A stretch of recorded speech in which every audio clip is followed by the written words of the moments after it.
Coming up on Animal Cops Houston. He's very, very emaciated. An emergency rescue to save a cat on the brink of death. Hold on, just hold on. The team goes up against a pack of feral dogs. Coming your way. And a desperate attempt to save a pot-bellied pig. I know that if anything can be done for him, it will. Hang on. Open back up again.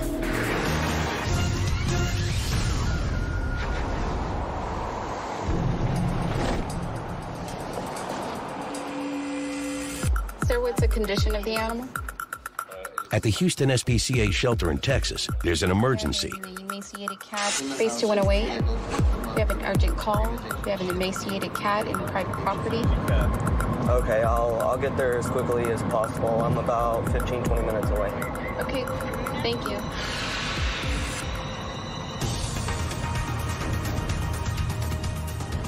Animal cruelty investigator Maverick Wagner is running cases in Harris County, but he's dropping everything to respond to the call. A real estate agent went out to a property this morning to show a house to a potential buyer, and he noticed that there was a cat, and he used the term near death. So it's a pretty urgent situation. I'm on my way to it right now. If it's been in there without food and water for a while, then it could be pretty severe. I really want to get there as soon as possible, because, I mean, every second can count.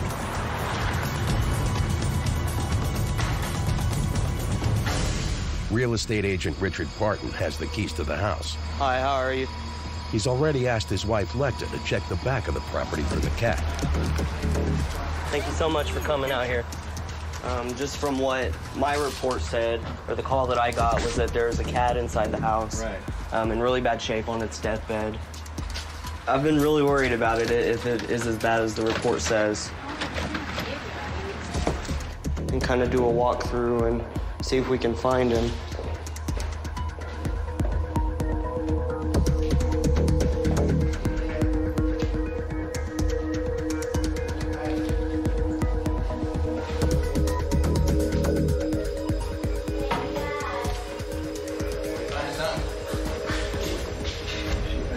After entering the house from the back, Lecta's found the cat. She puts out some food and water. Okay, he's very, very emaciated. Yeah. Hi, baby. But the cat isn't responding. He appears to be pretty sick. Just fell into his water. Come here, baby. Come here. This cat is in very, very bad shape. Very emaciated. Seems a little disoriented. I want to get him back to the shelter as soon as possible to get him some medical care. Appreciate it. He's not in good health at all. I'm afraid that if we hadn't gotten here today, he probably would have made it through the night.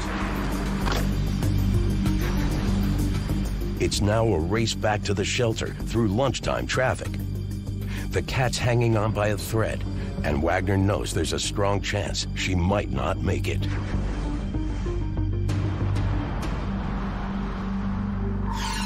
"30 miles away, investigator Debbie Michelson is preparing herself for a particularly tough case. I received a call from an officer regarding a property. As soon as she started talking to me about the property, I knew the location. Get some catch balls in here, guys. The last time she was at the location was a year ago, and what she discovered there left her shocked and disgusted. There's a dead dog in the garage in there. It's definitely a little puppy. It's been dead for a little while. The dog's owner had a unique philosophy on pet care, which he shared when the case went to trial. Sir, what would you like to tell me about this case? Okay, I believe all animals are immortal. They go to heaven. And I don't believe in putting animals to sleep. I think that's cruel. I think that's worse than allowing them to die naturally. And I believe that my animals were seized unfairly and illegally. The owner's attitude led to the unnecessary and painful death of at least 2 dogs, and it took an emotional toll on Michelson. It was very upsetting to listen to him talk like that, especially seeing the condition of the one animal that we took out of there and knowing how bad she suffered. So it was very hard. Painful memories of the case have remained with Michelson, and she's hoping that this time the call hasn't come too late. The owner was not cooperative. Just dealing with him is always an issue. This time, this officer was told that the animals have been abandoned. That neighbor said the owner hasn't been there in a while. After not seeing the owner for over 3 weeks, the neighbors think he may have deserted the property. Hi. Has the owner been back? Oh, okay. You said I can open the gate? The yard's crowded with dogs, and they've been surviving on scraps of food provided by kind neighbors. Some of the dogs are weak, and the neighbors are concerned that their health is deteriorating. You haven't heard from him at all? He hasn't Well, called? I called him yesterday, told him what was up. He said, oh, well. He said, oh, well. The neighbor that has been attempting to help this man out by feeding the dogs is here. He said he did tell the owner that we had come and that we were going to take the dogs, and the owner said basically he didn't care. This gentleman, he claims to love his dogs and that, you know, he does the best for them. He doesn't believe in taking them to the vet. He believes in letting nature take its course. So I have no sympathy for this gentleman whatsoever in this case. The best I can hope for is to catch all of these dogs, get them out of here, and place them in a much better place. Hi, babies. Want some? There you go. Michelson offers the dogs some food to get an idea of just how many dogs are on the property. Oh, there you go. Once they get close, she can see that many have been neglected, and she's concerned that some have become feral. There's some with some injuries on their face. The dogs are not going to be very sociable. They've formed their own little pack. These dogs get loose at night and they go to the other neighbors and they run in their pack and they fight with other dogs. They fight amongst themselves because there's so many of them. The neighbors are relieved to see the Houston SPCA on the scene. Just got out of control, out of hand, you know. Dogs bark all night, all day, and he don't seem to care about nothing. He just, you know, ain't got no respect for nothing. Then they get run over out in the road and they just leave them there dead. And it's horrible. He claims he loves them, but if he loved them, he'd take care of them.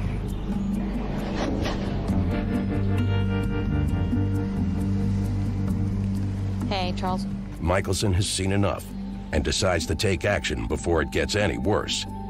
Because of the situation here and because of problems we've had with him before, and because of the statement that he supposedly told this gentleman, we're going to see about possibly trying to remove the dogs today.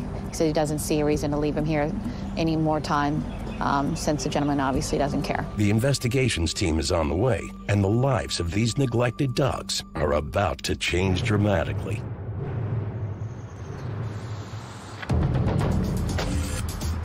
At the Houston SPCA, investigator Maverick Wagner is rushing the emaciated cat to the hospital. Can you tell her I'm in TMP? I mean, in the spay and neuter clinic. Thank you. Dr. Cheryl Hoggard is on duty. Hey. Basically, we got this cat. I got a call. As you can see, it's not in very good shape. Yeah, okay. So I don't know how long the cat's been in the house. I don't know. She's skin and bones, that's for sure. It's okay, Precious. It's okay, darling. If you'll hold her, I want to go get some fluids so we can start running some fluids. Feels so good to get her in here, get her some help. Just on the way over here, I just kept telling her, hold on, just hold on, we'll be there in a minute.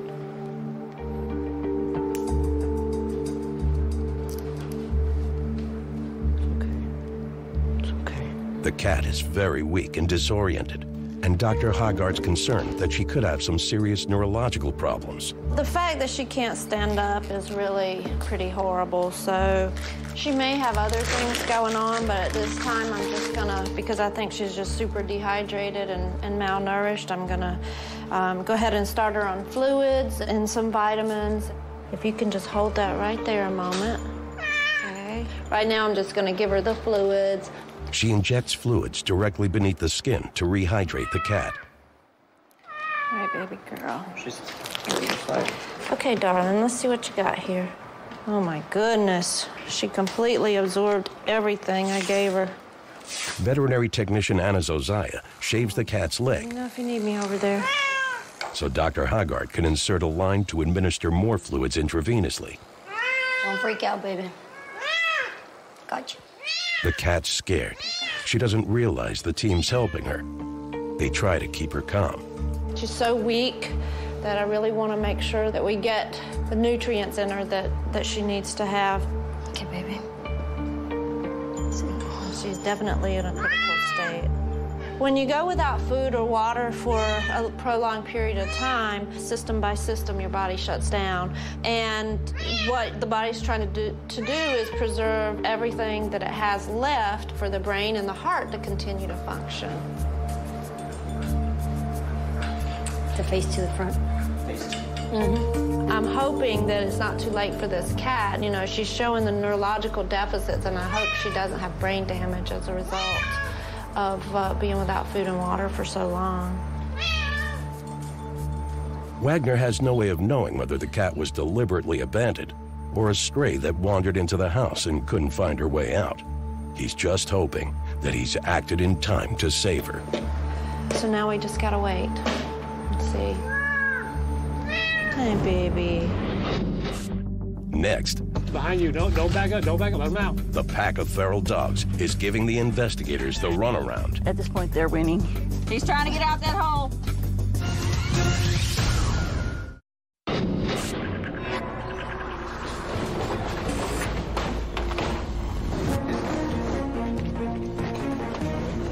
Farmer, work with Price, just kind of fill in holes, and then let's try and corral the dogs up in the house area with food. At an abandoned property in Harris County, 5 Houston SPCA investigators are about to go up against a pack of feral dogs. Ultimately, the owner has chosen to leave his animals behind and make no contact with us.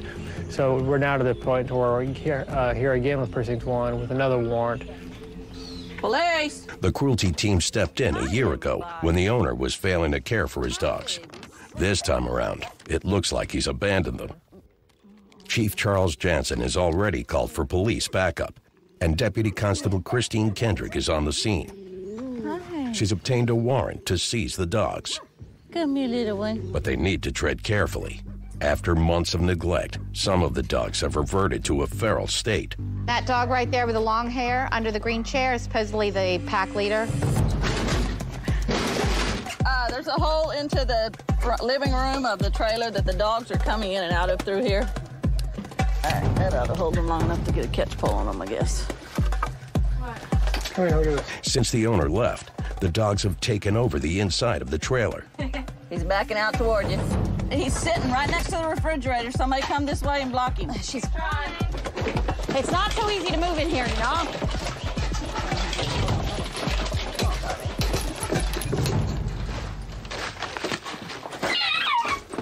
It's very hard to maneuver inside the house. There's very little room. It's stacked to the ceiling. Bad smell, holes in the floor. They found at least 1 dead rat in the toilet. We saw where some dogs were going through a hole in the floor and coming out. We're trying to block that hole. We know of at least 1 dog's inside the house. Coming your way! Watch it! I blocked that hole. There's just too many places for the dogs to go. There's too many holes in the buildings, and they're going under the buildings or into the buildings from underneath. They're also climbing the back fence and going out. So at this point, they're winning. He's trying to get out that hole. Somebody get out there quick. I think he went through the floor underneath anyway. Once the dogs are coaxed out, Jansen plans to block their access so they can't get back in. Currently, what we're trying to do is the animals are just trying to den up. They kind of converted into a pack. There's one coming out. So what we're trying to do basically is ease into position and see where we're finding all the dogs and push them out from underneath the trailer. And once they're out from underneath here, then we'll be able to get to capture them. Behind you, don't back up, let them out. They're coming up between the 2 buildings. I'm not on him, You're not, I got him yeah. down. I need a crate. Go in here with you, bud. Me too. The dogs are so unsocialized that the investigators have to use catch poles to secure them. You're not hurt. The poles don't hurt the dogs and allow the team to catch them without injury. Well, I'm glad we got him. He's got a lot of hair loss and skin issues. There's 3 dogs coming over the fence. They're coming your way. Wait a second. Let me push these other 4 back. We'll push them all together at one time. 4 or 5 up All right, push them back. Coming towards you. They form a line, forcing the dogs into a secure corner of the yard. Your way, Trish. Oh. Back corner now, run. Got it. Coming to you, Trish. Right over here. Gradually, they begin to make progress. After 3 hours, most of the dogs have been rounded up. They'll return for the others tomorrow, but Michelson's glad to have caught the ones in the most need of help. We were able to catch several. The rest of them kind of got smart and disappeared, and it's frustrating that we're not able to catch those now, but we've got a plan in place to hopefully catch the rest of them. Jansen is called ahead, and the vets are on standby. After our medical staff looks the animals over, then they're going to go ahead and document that portion of the evidence for us. Then we're going to compile all the evidence together and present it to the court. And ultimately, he can say he doesn't care, and if he chooses, if that's the direction he chooses to go in, then that's what the Houston SPCA is for. We're here to care for the animals, and we're here to make sure that they have a voice in the court systems. Even if the team can treat the dog's medical problems, there's still a huge question mark hanging over their future. After a life with little or no human contact, they may not be suitable for adoption.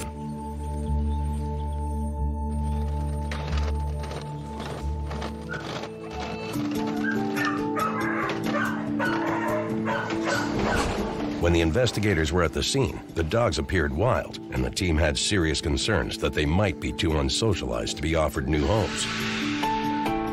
But in the hospital, investigator Debbie Michelson is in for a shock. Hi, Pumpkin. And this one, I'm surprised by any of these animals that came from the house, how much they wanted to stay away from us and everything, about how good she is right now. We've, drawn blood and done like different things to her, and she's being very cooperative. She's not growling or anything. Don't know how long it's been since she's actually had somebody pet her or pay attention to her, but she doesn't seem to mind. When these dogs were running all over the property, I never would have thought that they would have tolerated this as much as they are. Good. I'm sorry. Michelson takes photos to present as evidence in court. A custody hearing has been scheduled, and the Houston SPCA will need to provide proof that the dogs have been neglected in order to gain custody. I mean, when you touch these dogs and you go like this, you can see the fleas actually jumping off. An older dog is suffering with one of the worst parasitic infections Michelson has ever seen. Look, you can see them all crawling across the belly right there. Oh my gosh, look at all those just running. Oh my gosh. There's some sores underneath your skin. Look at your face. Oh my goodness. There are large patches of fur missing from the dog's coat, and it's clear that she's in considerable pain. Yeah, this dog has got a lot of issues. This is not something that happened overnight, that the guy wouldn't have seen. This has obviously been going on for a while. The team takes blood to be sent for analysis. Once the results are back, the dog's future will be decided. Coming up... Just slowly. That's it. Let him go. Some feisty pot-bellied pigs prove to be more than a handful for Chief Jansen and his team. It is my new gym membership. Every single time I polish my boots, I go into a pigsty.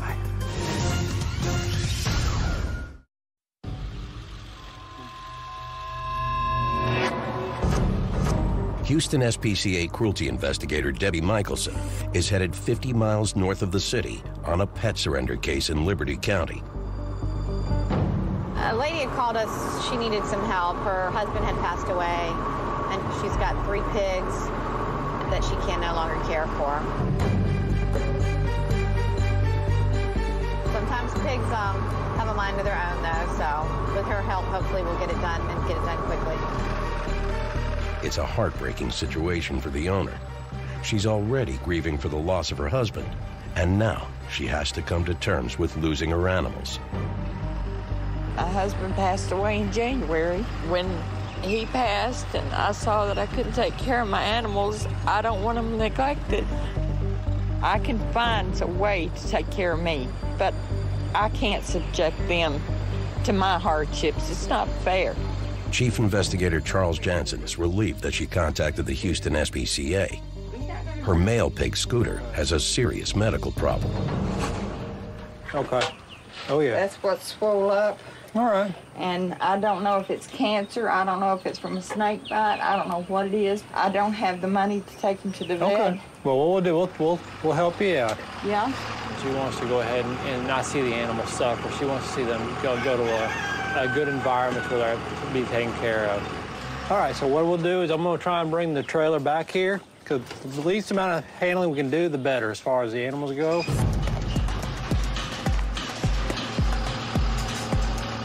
Jansen backs up the truck as close to the pig's pen as possible. All right, let's use the baffle boards. Okay. We'll just plug the holes. He plans to encourage them onto the trailer with some of their favorite food. But pot-bellied pigs are highly intelligent. They'll bolt if they sense any danger. What we're doing is we're building a ramp, and so all we're doing is creating a visual barrier to get them on as a group. And once they're on as a group, then we can confine them together to keep everything with stress level down. Scooter. Come on. The owner has cared for her pigs since they were newborns, even bottle-feeding Scooter when his mother neglected him.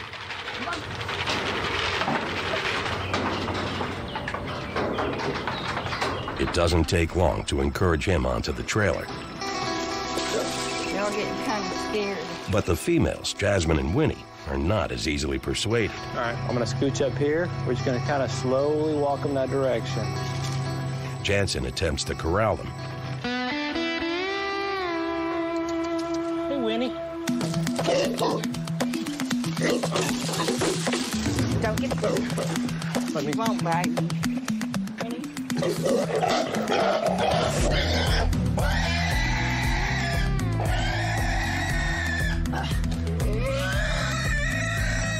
The pigs are, they're just a little stressed. They like to have a limited amount of contact. That's what we try and do.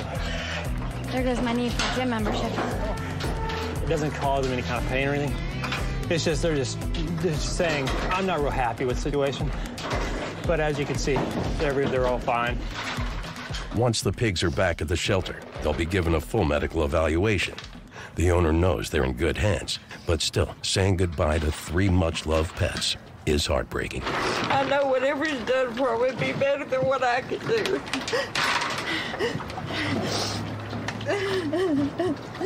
But that don't make it any easier. The owner's very upset. I mean, she's been through a lot. The death of a family member and now having to get rid of her animals that she's had for a long time. She cares about them, so she's upset. But, you know, we talked before, and she realizes that this is what's going to be best for him. So we'll take him down and get him looked at and go from there.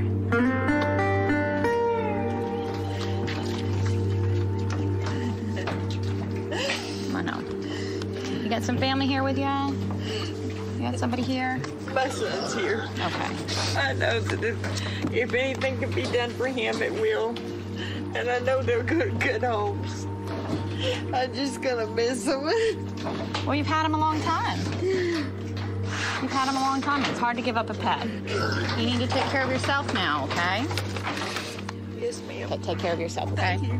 Okay.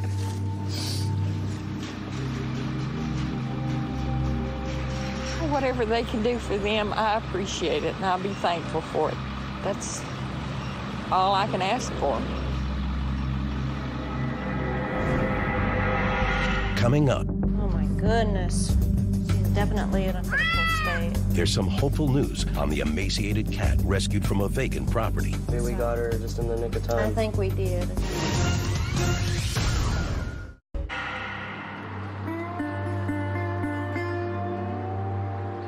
At the Houston SPCA hospital, investigator Maverick Wagner is bracing himself for bad news.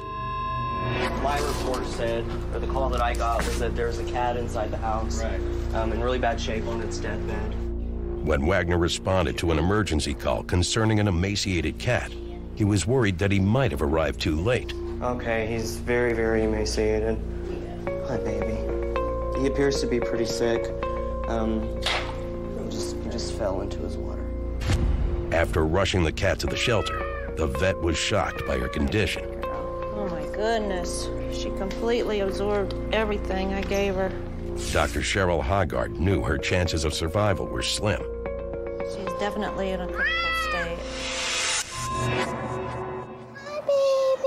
Incredibly, she's made it through the night, and Dr. Hoggard is happy with the cat's progress. She's actually very friendly. She loves being petted. Hey, Dr. Hoggard. Hey, Maverick.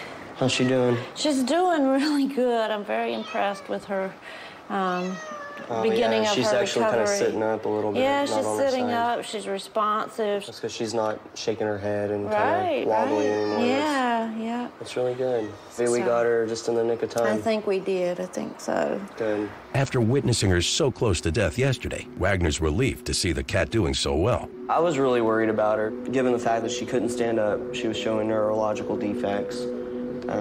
So it's really good to come in and see that she's doing a lot better. Just hang in there. The team will need to monitor the cat closely over the next few days, but it looks like she's going to pull through.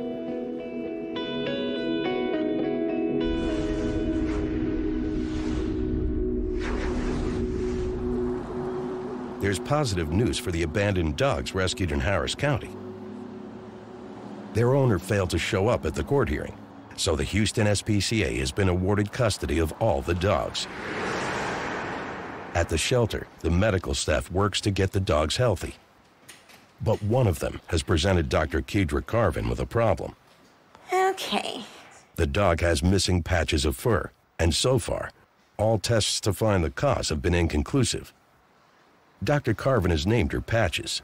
She's a little bit of a mystery because her skin scrapes have been negative. This is her biggest patch. So we're just going to scrape her again, and hopefully we could figure out why and fix it. Dr. Carvin suspects that Patches may have mange, but she needs to determine which kind. When we do a skin scraping, there's two different kind of mites, sarcoptic, mange, and demodex. One likes to live on the surface and one likes to live a little deeper. Sarcoptic mange is highly contagious.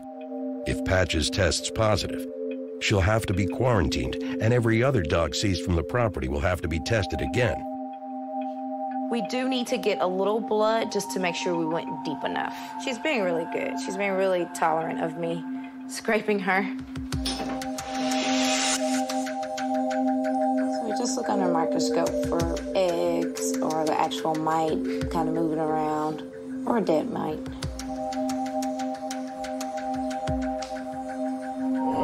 Oh, we have demodex. It's great news. Luckily for Patches, demodectic mange isn't a huge cause for concern and can be easily treated. She actually has the mange that is not contagious to other people or other dogs. It's congenital. So as far as mange goes, this is the best one to have if you have to have it. So we can start her on treatment.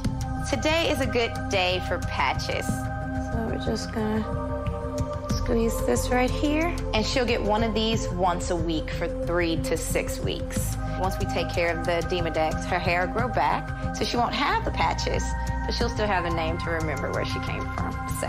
Thanks to the medical team, Patches can now join the other dogs, and they can all be placed up for adoption. Good girl, Patches. Are you hungry? Come on. Across town, the cat that was on the brink of starving to death inside a vacant house is now living the good life. What, you want some on your plate? She's getting stronger by the day and is now being taken care of by Deputy Constable Christine Kendrick. Kendrick has named her Simona. I'm a foster parent for the Houston SPCA, which means that when animals are either ill or too small to be adopted, then they come to my home for a while and recuperate. Simona. When I first brought Simona home, she was very emaciated. She was just what I call a walking skeleton, very scared. She was on a lot of different medications, and it was slow progress. I had to syringe feed her. She wouldn't eat on her own or anything. And, there was a point when I didn't think it was going to work out, but she's made a tremendous turnaround. She's making a lot of progress, gaining some weight, and she's doing really good. I've grown very attached to her. I mean, she's a wonderful cat. She's really sweet. And I think it's great that someone finally realized that she was in that house and made a phone call to the Houston SPCA so that she was rescued out of there. She's lucky that, that she was found, and she's going to have a good home.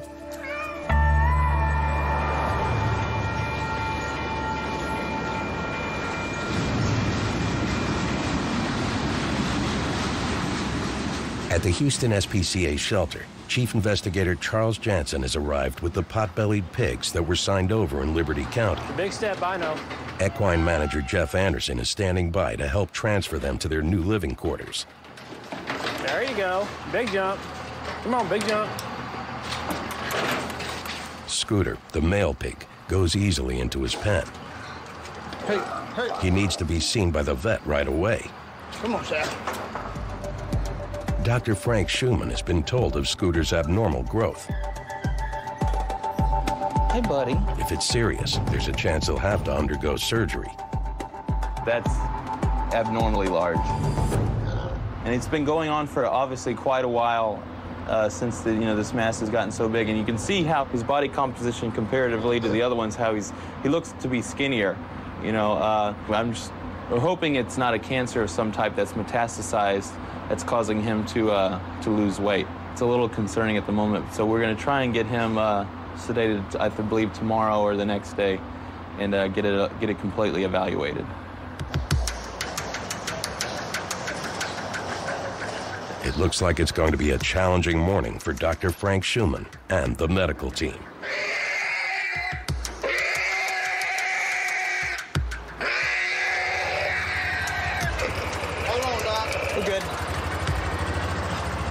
Not quite as drunk as you need to be. Coming up, Here goes. Scooter, the pot-bellied pig, heads to surgery. Very large. But there are complications. When you have an animal, there's unforeseen circumstances all the time that pop up. A male pot-bellied pig named Scooter has a large abnormal growth, and the Houston SPCA medical team needs to perform surgery to determine the cause and what, if anything, can be done about it. Plan is to get this guy fully sedated. We gave him a little pre-medication, then we're going to use isoflurane gas to get him the rest of the way. You gonna lay down on your side yet? Since he arrived at the shelter, there we go. Scooter has continued to lose weight, and the doctors are worried that without immediate surgery, he could die. But removing the growth will be risky. The problem we're running into is that you can feel it going up into his pelvic canal, so that's going to make it very difficult to remove without removing anything vital. But, I mean, it has to come off. Despite taking x-rays, the team still has no clue what caused the tumor. But Dr. Schumann's trying to remain optimistic.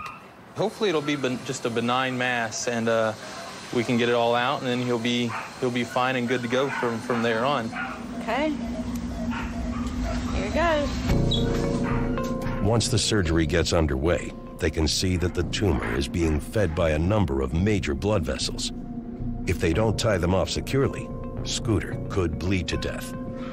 This structure is so large because it's supplied by a very large blood supply. So it's making sure that we don't nick any vessels that are too large that we can't get tied off quick enough before, we get too much blood loss. This is really...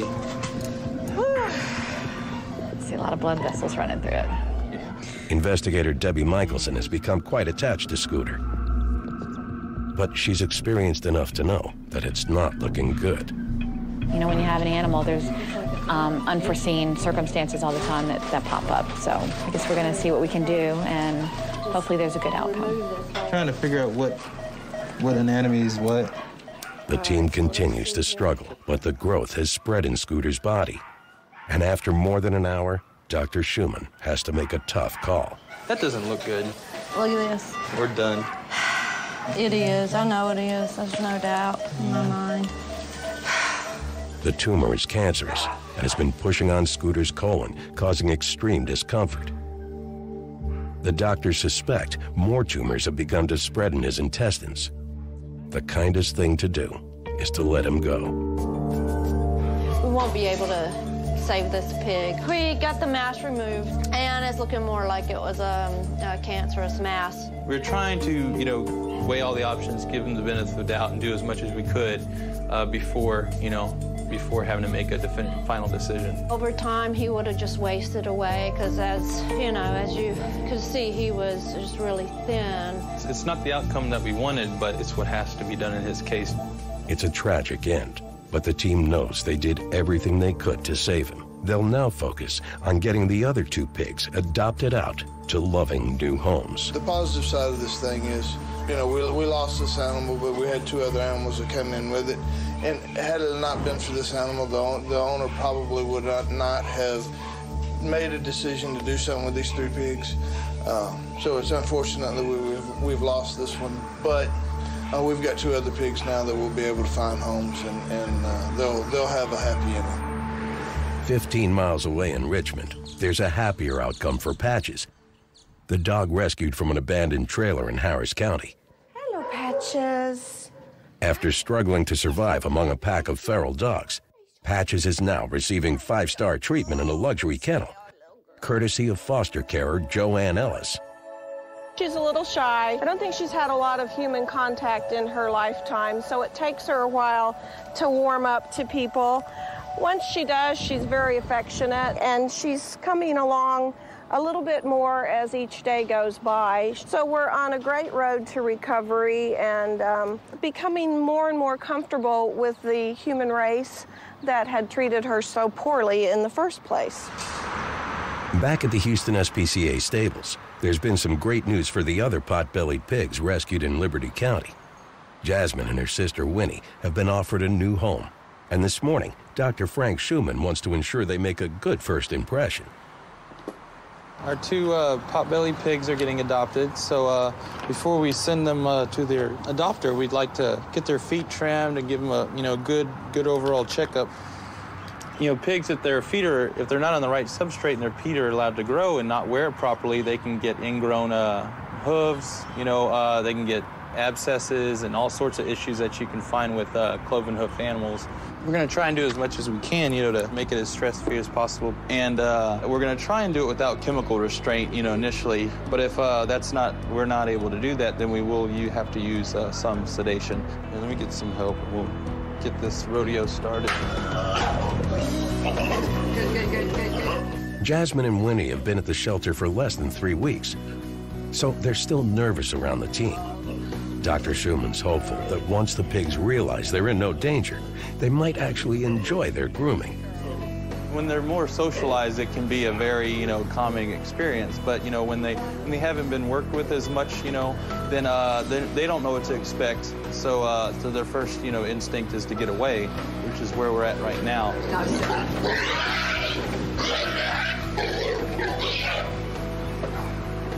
kind of the idea.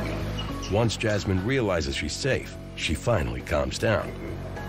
That's all right. See? Not so bad. Now that he's won her trust, Dr. Schumann can see just how much Jasmine will benefit from some basic hoof care. They're just really, really long. They're starting to roll on themselves. So, it can cause carpal, which you call a wrist or ankle pain or arthritis. Proper trimming is definitely necessary, for a healthy pig. So, we're done.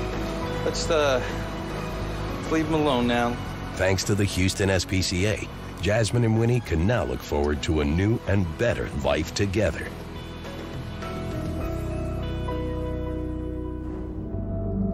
Coming up. Come on, girls. Good girls. The 2 pot-bellied pigs are in hog heaven at their new home. They're really settling in nicely. Oh, there you go.